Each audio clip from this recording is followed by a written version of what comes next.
How you guys doing this evening? I just thought I'd do a quick little fireside chat with you guys tonight because Bruh. I don't have anything else to do. I did my homework. I had some business algebra to do, so I finished that up. And honestly, it's been pretty hectic couple months since the last time I made a video with you guys. School, work, personal life, finding a new job, selling fragrances, decants and stuff like that, running to the post office. So it's kind of hard sometimes to find the time to make a video, but I finally had to tell myself, hey, just sit the foot down, just relax, make a video for you guys. And so here I am, you know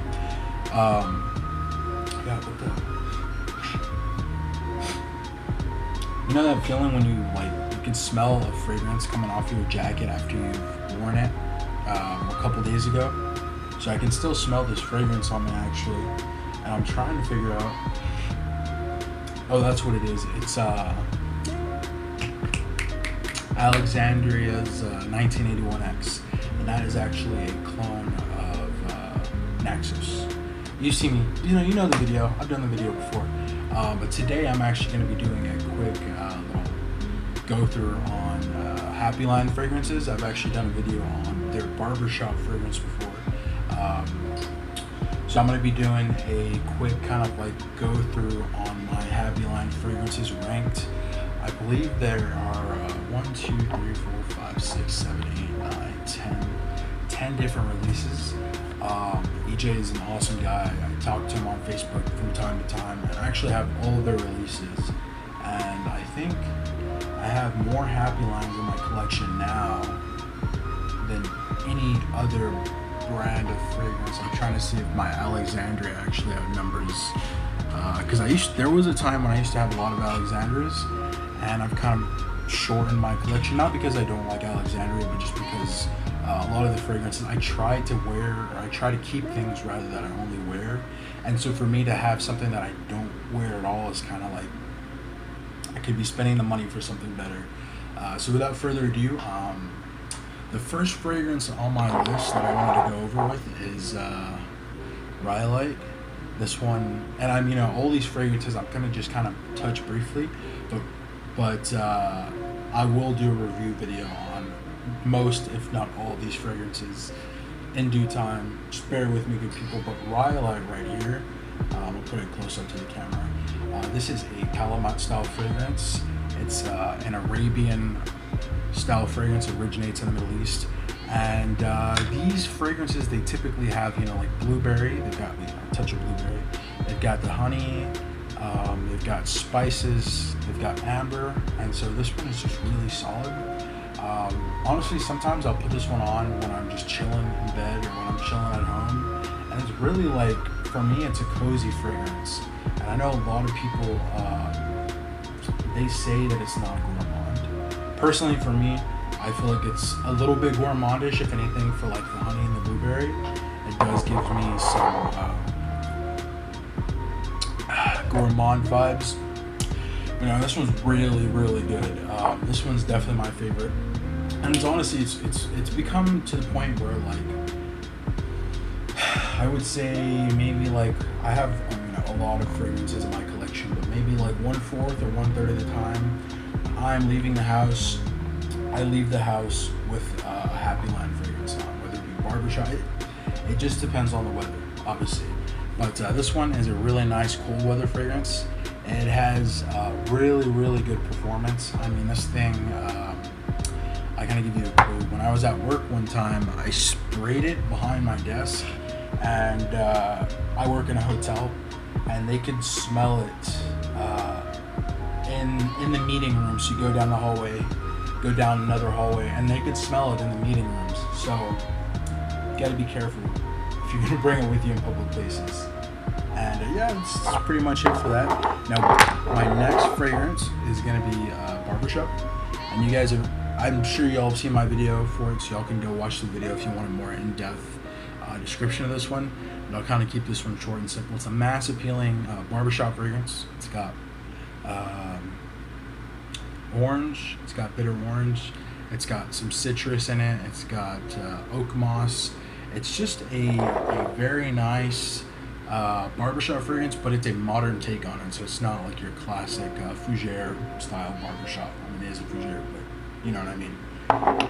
The next fragrance that I have on my list here is this new one, actually. This one he just came out with about, I want to say 2 weeks ago, maybe a week ago. 2 weeks ago, yeah. This one's called for the Holidays. I'm pronouncing that right. L'Homme. But yeah, it's supposed to be a play on words for home for the holidays. And you see little the guy on there with the hat on, lets you know that it's going to be like a men's fragrance.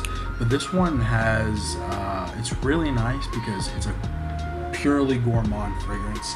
I mean, I was telling someone this morning when they were asking me about it, I was telling them, hey, this one smells like breakfast. Okay, I'll just be straight up with you. It's got this deep roasted coffee smell, and then it pulls up with another level of depth. I mean, he's made another coffee fragrance, which I'll go over in a couple minutes, but this one has a lot more depth and a lot of added oomph because it has those extra elements. It's got maple, and it has also got chestnut in it, according to the breakdown, and I just really think this one is beautiful. And I didn't see it listed on the note breakdown, but when I smell it, I just get like a tad bit of fruitiness. And so, like, when you're staying on like a nice bed and breakfast and they have breakfast in the lobby in the morning or wherever they have breakfast, and you smell that in the air, that is kind of what this smells like. It's really good. Next fragrance on the list is going to be Crevet Noir. And this one is actually an inspiration of YSL Tuxedo. Very expensive fragrance for those that don't know, and runs you about $250. And he, basically got this fragrance, Tuxedo, and he amped up the base notes a little bit. So the ambergris, the patchouli, the vanilla, and so this one is fantastic. It's got the amped up base notes, and this one just like fucking projects like crazy. It's got beastly performance. I gave a bottle to one of my buddies that worked with me at the hotel, and he really likes it. He likes it a lot, and when he wears it, like I was like, man, I gotta stop wearing this because he's wearing it. Can't be wearing it when he's wearing it. I don't work there anymore, but when he was wearing it, I could smell him when he was walking up about 3 feet away. So it's got a really good scent cloud on it. It's just a really solid, warm fragrance. It's got the vanilla and the patchouli mixed together, and it just makes a really nice fragrance combination. Plus, he's amped up the base notes too. So for the next fragrance, this is coming in at number 5. This is going to be Happyland Signature. I know I haven't gone over this one yet. I know some other YouTubers have though, but this one reminds me, and I'm gonna kind of say it reminds me of this or that because I'm not super good with the notes. So I like to relate it to something in my life. But if any of you guys have ever been to like a Middle Eastern market, like if you've gone to Turkey to Sultan Ahmed, or like to a souk in Dubai or something like that, you get the smell of like fruits in the air. You get this aromatic smell that's just kind of permeating, and I don't want to say permeating, but flowing nice through the air. It's kind of on the breeze. What else have you got? You got, fruits, spices, a little bit of honey in this one, I want to say. It's just so good. It's really solid. It's a nice wintertime fragrance. And I mean, not for nothing, all of EJ's fragrances, all of Happyland fragrances have awesome performance. So you're really not going to be lacking for performance on this one. This one's no slouch at all. So yeah, Happyland Signature, that's going to be number 5 for me. Now another new release that he came out with actually, and he just came out with this one maybe like 5 days ago, a week ago. But this one's called 7. So this is my number 6 on the list. Now 7, when I first smelled it, it kind of fooled me. Like I sprayed some on my wrist, and I was like, oh, this, this nice fougere, smells kind of barbershop-ish. And I was talking to one of my friends about it, John Harper, a really good buddy of mine. He has the Musings of a Fraghead blog. He's got some really good stuff over there. Go check him out. I'll actually link him in my YouTube description. But he's got some really good stuff. And anyway, we were talking about it, and he was like, hey man, You know, it's gonna really throw you off. Just wait for it. Wait for the amber to hit. And man, um, when the amber hits, it kind of evolves. It transcends into this amber balm fragrance, and you know, it opens up with a nice floral, citrusy kind of feeling, more masculine. But then as the amber opens up and evolves, it becomes a little bit more not masculine, unisex. And this one's really, really nice. I like this one too. I gotta rank this one number 6. So 7 by Happyland, one of their new releases. And if this sounds like it's right up your alley, you should go check this out. You should check out all those fragrances, man. Just get all of them. You need all of them in your life. So my next fragrance, this is gonna be number 7. This one is called Green Irish Tobacco. Now, I mean, the name implies that, of course, it's going to be green Irish tweed, some tobacco. Now, that tobacco is specifically going to be Tobacco Vanille by Tom Ford. And so, it's a blendspiration, if you will. It's going to be a blendspiration of Tom Ford, and it's going to be Creed mixed together into this one Happyland fragrance. And, I mean, I know, you know, he makes some really nice fragrances. These two by themselves, I'm not a huge fan of. I mean, I don't own a bottle of GIT, I don't own a bottle of Tobacco Vanille. But this together, it's really beautifully blended. It's kind of weird. You know, I was talking to John about this one too. I get bubblegum in the opening, and he's like, dude, what the fuck, like bubblegum? Yeah, man, I don't know what it is about this one, but when these guys are mixed together, it creates this like bubblegummy accord. It kind of settles down, and you get those nice, you know, green aquatic notes from GIT, and then you get the tobacco and the cinnamon from the TV and the background, and it all just kind of meshes, and it gives you this synergy, for lack of a better word. But it's a really solid fragrance. There's nothing that I explicitly dislike from Happyland, but as we go through this list, we're going to get to these fragrances that I personally don't wear much. Now, that doesn't mean that they're not good fragrances, but they're just not my thing. So this one I do like, though. This one's very solid. I was talking about this one to Travis Dubois, I think his name is, yeah. And I was talking to him about this one, and he's like, yeah, man, I gotta get it, I'm hyped for it. We were just talking about the performance. This one has great performance as well. We were making a joke, you have to apply this one day before you go into work, because it's just fucking, it's crazy.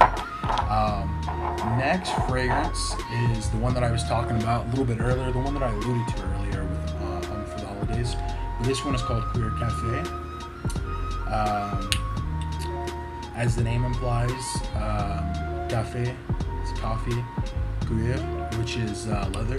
So it's got leather, coffee, and for me personally, I get way more coffee than I do leather. I get leather as a lighter note in the background, but I also get fruit in this one too. That's one thing. I think technical note breakdown is going to be apricot. Yeah, apricot in this one. So this one's a real interesting artistic fragrance. It's not something that I personally reach for a lot. For me personally, the apricot note kind of throws me off. But my buddy Maurice, he loves this shit. I mean, he wears this a lot. A lot of people love this. So go check it out. And one of the nice things I like about Happyland too is you can actually go and sample all of their fragrances. So check that one out. But the next fragrance we're gonna have on here, this is number 9, Plum Loco. As the name implies, heavy plum. Kind of reminds me of Plum Japonais by Tom Ford, if you guys ever smelled that one. Also, kind of weird side note too, have you guys ever smelled L'Homme Idéal EDP by Guerlain? So, L'Homme Idéal EDP, this one smells like if you extracted the cherry from L'Homme EDP and put in plum instead. It's not bad, you know. It's just a plum dominant fragrance. Again, these last couple fragrances are not going to be fragrances that I reach for personally, but I do recognize the artistic value and just the solidness, the craftsmanship of the fragrance, just how well he is at blending his fragrances too. So check this one out if you like. Yeah, number 9 on my list. Last but not least, number 10, last on the list for me personally. This one is called Blue Fire. Oh man, this one is really bizarre to me.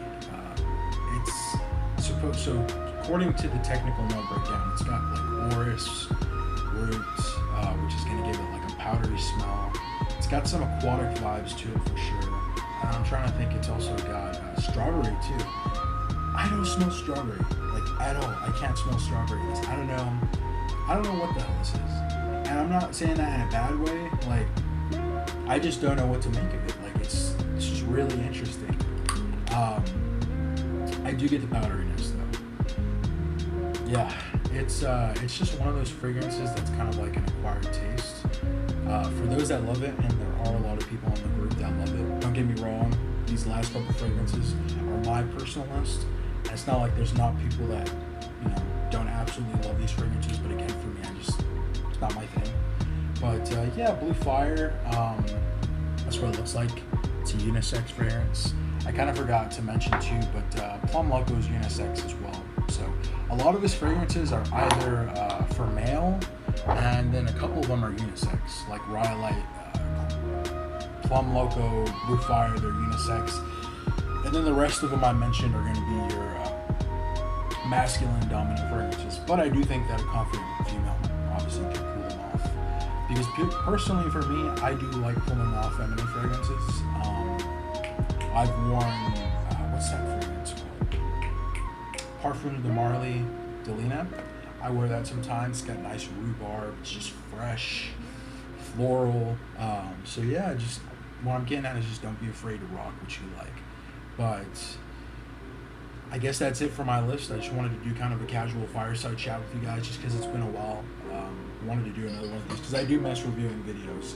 I miss you guys' comments. And I'm still there prevalent on the Facebook community. You guys can reach out to me, talk to me. But just trying to get another video out there. Try not to slack off. So appreciate you guys. If you like the video, subscribe, like, share on Facebook, comment. I'm thinking of doing a giveaway here in a little bit. Some of the Happyland fragrances that I've mentioned before, I've got a lot of bottles, and I'm thinking about getting rid of a couple of them. So stay tuned if you want to do a giveaway with me. If you want to get some free Happyland